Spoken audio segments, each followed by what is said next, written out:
Собраниската комисија за финансирање и буџет ја прифати предлог одлуката за прераспределба на средствата меѓу буџетските корисници на централната власт и меѓу фондовите со кои се обезбедуваат средства за финансискиот план на јавното обвинителство за гонење кривични дела поврзани и кои произлегуваат од содржината на незаконското следење на комуникации. Како што образложи вице-премиерот и министер за финансии Зоран Ставревски, средствата се обезбедуваат со намалување на планираните средства во буџетот за 2016 година од разделот функции на државата во Министерството за финансии.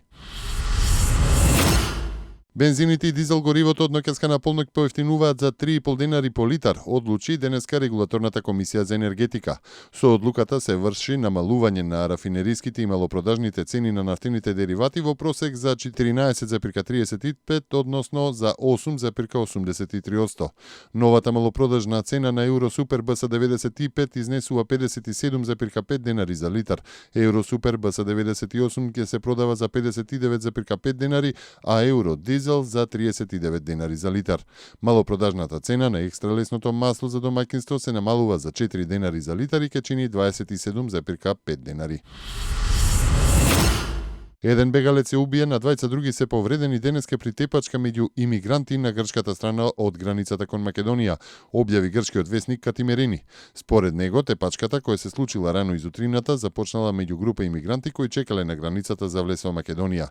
Причините за тепачката не биле познати. Европската унија минатата недела извршила инспекција на територијата на Република Македонија со цел да ги утврди потребите на земјата за тоа како Брисел да ја помогне финансиски и материјално на земјата во справувањето со бегалската криза, потврди портпаролката на Европската комисија задолжена за бегалската криза Наташа Берто.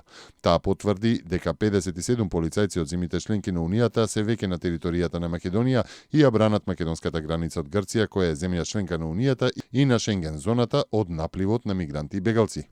Минатата недела Фронтекс имаше мисија на територијата на Македонија за да види какви се финансиските потреби на земјата и какви материјали се потребни на оваа земја за да можеме да ја помогнеме. Фронтекс како агенција нема опција под овој мандат да изведува операции на територијата на трети држави, посочи Берто. Портпаролката на Европската комисија потврди и дека председателот на Европкомисијата Жан-Клод Јункер добил писмо од премиерот на Словенија Миро Церар во кој што тој бара од Брисел да ја помогне на Македонија да ја затвори границата кон Грција и да ја спаси Европа од мигрантскиот наплив.